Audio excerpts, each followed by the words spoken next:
Law and Liberty. This is a Reconstructionist radio production. Please visit calcedon.edu to download this book or purchase a physical copy. Law and Liberty. Rousas J. Rushdoony. Copyright 1984 and 2009. Vallecito, California. Chapter 27. The Flight from Life. One of the dominant aspects of modern life is escapism. Not only in literature, but in all the arts, there is a rebellion against the realities of life and a systematic attempt to find a refuge in a dream world. A prominent area of escape for the past century has been the academic world, the university in particular. Men who found the realities of the workday world unpleasant turned to the university as a way out. It was not scholarship they loved, but the business world which they hated. To them, the test of a working world was anathema. They were, in a sense, a new kind of hermit, running away from the civilized world and renouncing it for a new way of life. Speaking of some of these men in England, the critic, Edmund Wilson, spoke of them as belonging to the, quote, monastic order of English university ascetics, end quote.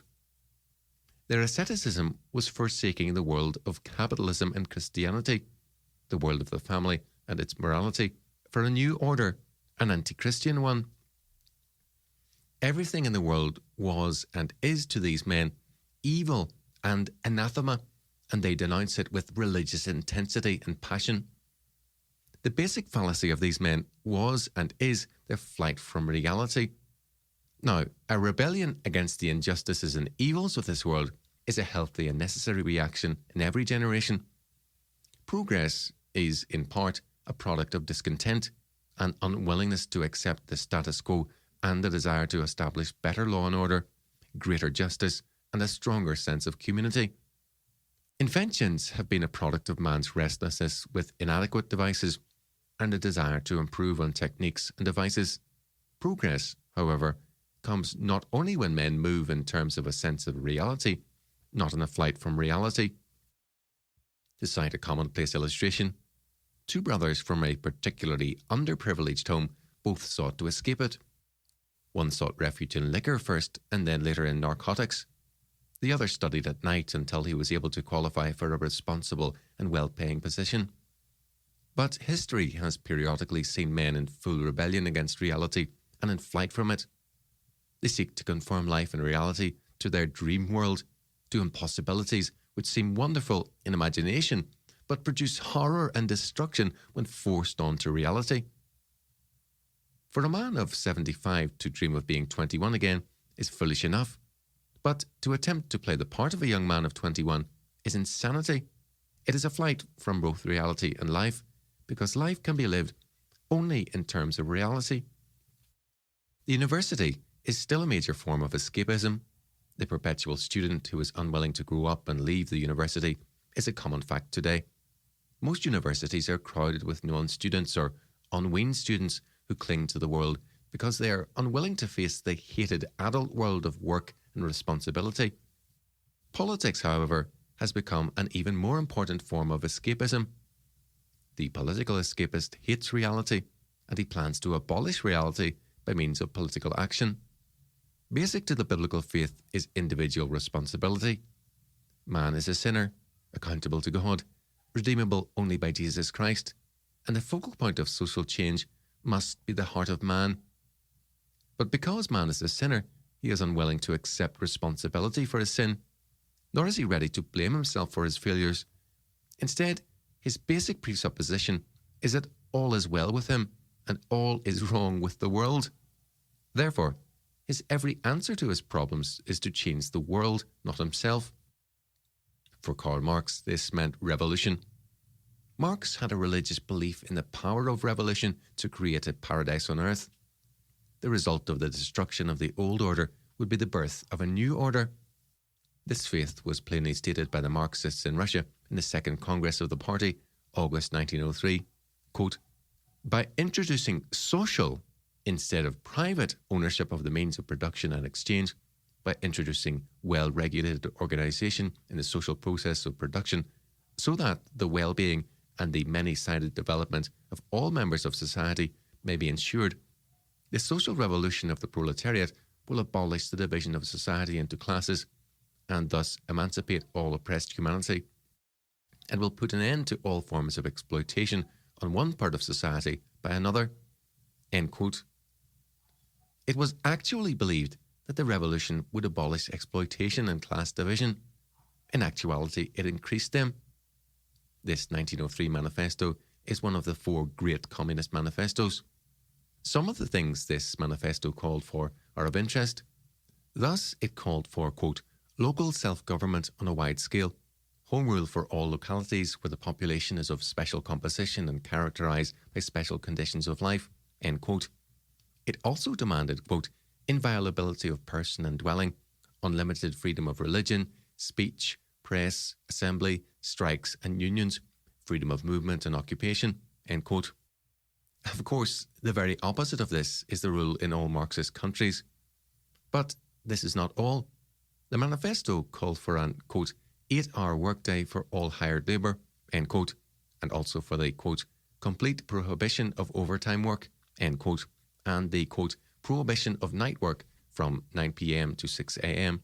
in all the branches of national economy, with the exception of those in which this is absolutely necessary because of technical considerations approved by labour organisations, prohibition of the employment of children of school age, prohibition of women's labour in all branches of industry injurious to women's health, end quote. The manifesto cited, quote, the need for a complete socialist overturn as the only way of abolishing all poverty and exploitation, end quote. The, quote, necessary condition for this social revolution is the dictatorship of the proletariat, end quote. The revolution, according to the manifesto, would bring about a transition from, quote, barbarism, the Tsarist monarchy, end quote, to, quote, a democratic republic whose constitution would guarantee, end quote, liberty. The reality, of course, is that the revolution which Marxists of 1903 brought about in 1917 in Russia not only did not bring about the glorious new world they dreamed of, but created a tyranny which executed virtually every surviving framer of the 1903 manifesto. Instead of a glorious liberty, the result was a brutal reign of terror, one which continues to this day. The root cause of the failure of the Marxist dream is that it represents a flight from reality. Marxism denies the biblical doctrine of original sin. Instead of dealing realistically with man as sinner, it holds to the neutral or even good nature of man and his perfectibility. This means that, instead of distrusting man and hedging him in with checks and balances in the state, Marxism trusts power in the hands of men and creates a totalitarian state. The result of this inability to see man as he is an inability to live in terms of reality. The Marxist lacks the capacity to govern because he knows neither his own nature nor the nature of man everywhere. He lives under the illusion that his Marxist dream represents inevitable historical truth instead of error. As a result, his mental perspective is no different than that of the insane. He regards his illusions as reality and insists on living in terms of his illusions. As a consequence, his government can produce only chaos and destruction. It is a perpetual hindrance to the very productivity it demands of the people. The Marxist state accuses the people of sabotaging the national economy, when the actual saboteur is the Marxist state. This flight from reality infects more than the Marxists of our time.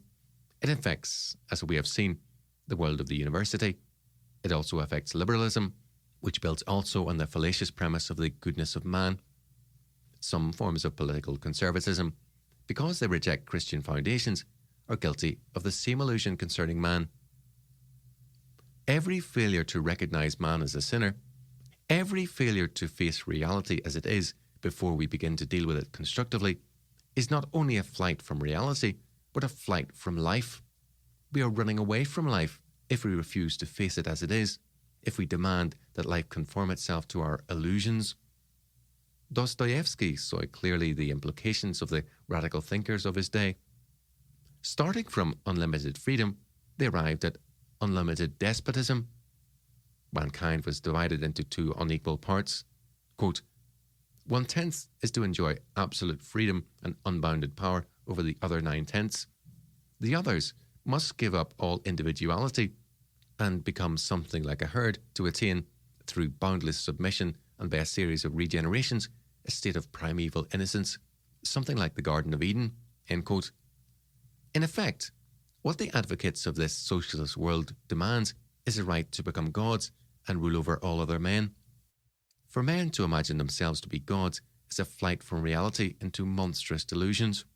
Dostoevsky has a radical declare, quote, "Everyone belongs to all, and all belongs to everyone. All are slaves and equal in their slavery. Slaves are bound to be equal. Without despotism, there has never been freedom or equality, but in the herd there is bound to be equality. The moment you have family ties or love, you have the desire for property. We will destroy that desire. We shall reduce everything to a common denominator, complete equality, complete obedience, complete loss of individuality." Dostoevsky attempted to warn man what was coming, but men failed to heed his warning because they shared the same humanistic illusions concerning man. They refused to face the fact of man's total depravity. They were themselves too guilty of the desire to be gods to see this urge as sin in other men. Basic to every flight from reality is a flight from creaturehood, an unwillingness to accept the fact that we are men, not gods. Satan's basic temptation and man's original sin is the attempt to be as gods, knowing or determining good and evil for ourselves, Genesis 3:5. Man was created by God to be a man, not a god, and given a glorious destiny as a man under God. Man was summoned to be a king, priest, and prophet under God over the earth, but man sinned by attempting to be his own God. In Jesus Christ, man is restored to his destiny. Apart from Jesus Christ, man lives under the illusion that his sin to be his God is fact, and he attempts to make his word become flesh, that is, his illusion to become fact. The consequence is destruction and chaos. Every flight from reality is suicidal. It is a flight also from life. Life can be realized in its potentialities only on God's terms, not man's. Christ's words, speaking as wisdom, are still true. Quote, "He that sinneth against me wrongeth his own soul.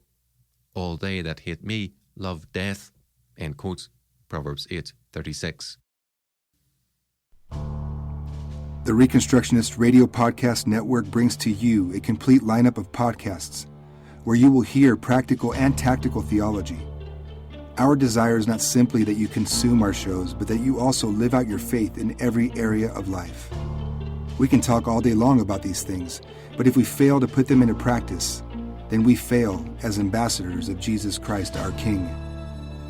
Subscribe now to your favorite Reconstructionist Radio Podcast Network shows, or you can subscribe to the Reconstructionist Radio Master Feed, where all of the content we produce, including the audiobooks and audio articles, will pop up as soon as they are available.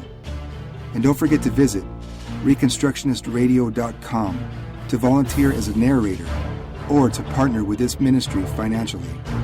May the Holy Spirit stir you into action for Christ and His kingdom.